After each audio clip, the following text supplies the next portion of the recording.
एक बार मीरपुर नाम के एक गांव में रमेश अपनी बेटी के साथ रहता था। वह बहुत गरीब था। वह मोची का काम करके जैसे तैसे गुजारा कर रहा था। एक दिन बहुत बारिश हो रही थी। रास्ते में पैर फिसलने के कारण वह गिर गया और उसका एक पैर टूट गया। घर आकर, बेटी मीना, कहाँ हो तुम? मेरी मदद करो। मीना अपने पिता की आवाज सुनकर भाग कर आती है और उन्हें देखकर रोने लगती है और कहती है, पिताजी, आपको इतनी चोट कैसे लग गई? रमेश रास्ते में हुई सारी बात बताता है। उसे सुनकर मीना सोचती है, अब घर कैसे चलेगा? घर में बहुत थोड़ा सा ही सामान है और इतनी बारिश हो रही है, कोई काम ढूंढने भी नहीं जा सकती। रमेश के घर से थोड़ी दूरी पर गांव के मुखिया रामलाल का घर था। वह बहुत अमीर आदमी था। उसका एक बेटा भी था जिसका नाम गोपाल था। गोपाल बहुत घमंडी लड़का था। कुछ दिन पहले ही मीना ने अपने पिताजी को रामलाल से बात करते सुना था कि उन्हें किसी काम करने वाली की जरूरत है। मीना रामलाल के यहाँ जाके, काका, तुम्हारे घर काम वाली की जरूरत थी ना? हाँ थी, तो पर तुम क्यों पूछ रहे हो? काका, मुझे ये काम की बहुत जरूरत है। मेरे पिताजी का एक पैर टूट गया है और अब वो काम पर भी नहीं जा सकते हैं। मुझे वो काम वाली का काम दे दो। जितना पैसा आपको ठीक लगे उतना दे देना। रामलाल इस मौके का फायदा उठाना चाहता है और सोचता है, अरे ये तो अच्छा मौका है, कम पैसों में काम वाली मिल गई। अच्छा ठीक है, कल से आ जाना। मीना सुबह उठती है और पहले घर का सारा काम करती और फिर अपने पिताजी को दवा देती। उसके बाद रामलाल के घर जाती और सारा काम करती। काका, सारा काम हो गया, अब मैं घर जाऊं?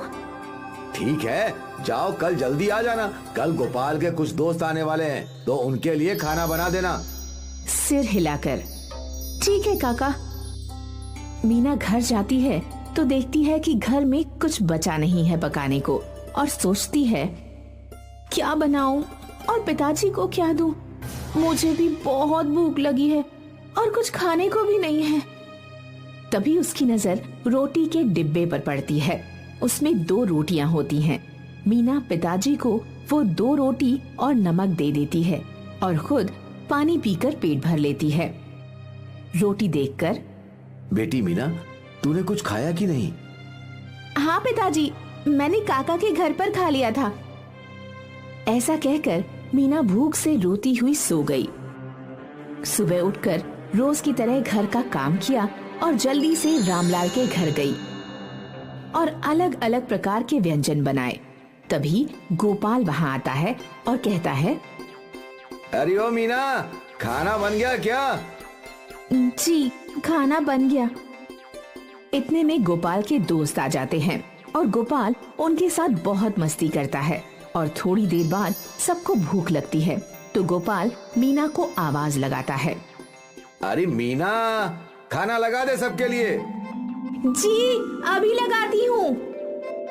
ऐसा कहकर मीना तुरंत खाना लगाती है। गोपाल और उसके दोस्त खाना खा लेते हैं। उसके बाद गोपाल मीना को आवाज लगाता है, ये सब ले जा यहाँ से, जो बचा है उसे कुत्ते को दे देना।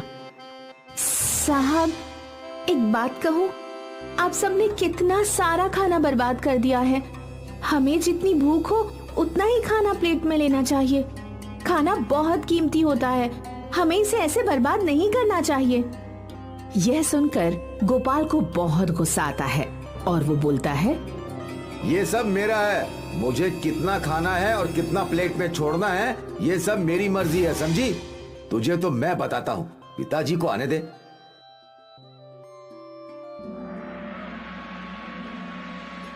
काका, क्या ये बचा हुआ खाना मैं ले लूं?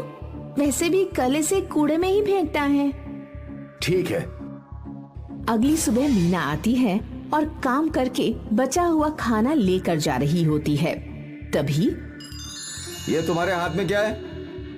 बेटा कुछ नहीं, बचा हुआ खाना है जो हम कूड़े में फेंक देते हैं। कुछ दिन बाद मीना रामलाल से अपनी तनख्वाह मांगती है। वहाँ खड़ा गोपाल कहता है, कौन सी तनख्वाह? तुम तो रोज यहाँ से इतना सारा खाना ले जाती हो, तो पैसे किस बात के?